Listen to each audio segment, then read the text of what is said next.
অতিথি হিসাবে এখানে আগত শ্রীমতী মন স্বর্ণকার মহাশয়া, ওনাকে আমরা মঞ্চে স্বাগতম জানাচ্ছি।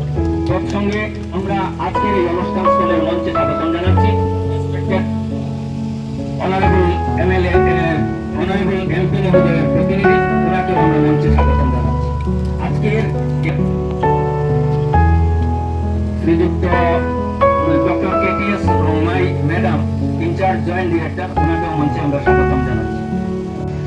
बट इस मेला में आना इम्पोर्टेंट इसलिए था क्योंकि हम सभी को पता है आशा दीदी हमारे बीच बैठे हैं, आप सभी से उनका इंटरेक्शन होता रहता है। वो आपके घर में आते हैं, आपको बच्चे को देखते हैं, घर में अगर कोई प्रेग्नेंट लेडी है तो उनका ख्याल रखते हैं, घर में अगर कोई बुजुर्ग है तो उनका ख्याल रखते हैं। आपका बच्चा अगर स्कूल में जाता है तो स्कूल সাত সাথে যাতে আমি তারপরে আমি গিয়েছিলাম এখন 5 কদম যাবো সাত সাথে যাতে, এভাবে আমরা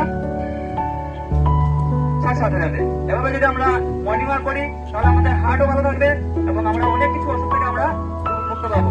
তো আমরা সেকেন্ডলি আমি আরো একটা কথা দেখাবো, যেটা হলো আমরা এখানে যারা আছে প্রত্যেকে আমরা ডিপ্রেশনে ভুগি, যেটা আমাদের অনেক বড় একটা অসুখ, যদিও আমরা দেখতে পাই না, কিন্তু সেটা থেকে আমাদের মুক্তি পেতেই হবে।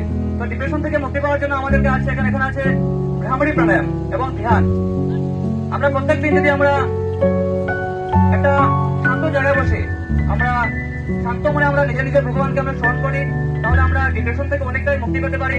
তৎসঙ্গে আছে আমাদের কাছে আছে আমাদের ভ্রামরী প্রাণায়াম। তো ভ্রামরী প্রাণায়াম কিভাবে করতে হয় আমি আজকে দেখিয়ে দিচ্ছি আপনাদেরকে। আপনারা প্রত্যেকদিন ঘরে ওই অভ্যাস আপনারা 3 বার থেকে 5 বার করবেন, দেখবেন আপনার ডিপ্রেশন থেকে অনেকটাই মুক্তি পাবেন। আমরা এভাবে আসন করে বসে যাব, এটাকে বলে সিদ্ধাসন। আমরা যদি এভাবে বসতে অসুবিধা হয় আমরা বজ্রাসনে বসতে পারি, যে কোনো আসনে আমরা বসে এই প্রাণায়াম করতে পারি। তো ভ্রামরী প্রাণায়াম আমরা বৃথাঙ্গুল দিয়ে কানটাকে পুরো বন্ধ করে দেবো, যাতে বাইরের কোনো সাউন্ড আমাদের কানের মধ্যে প্রবেশ না করে, এবং আঙুলটাকে এভাবে রাখবো, চোখে কোনো প্রেশার দেবো না, জাস্ট এমনি রাখবো যাতে আলো না ঢুকে। দুটো হাত দিয়ে আমরা এভাবে ইয়ে করবো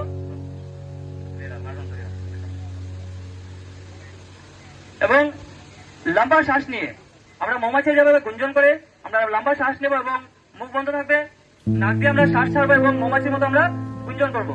লম্বা শ্বাস নিয়ে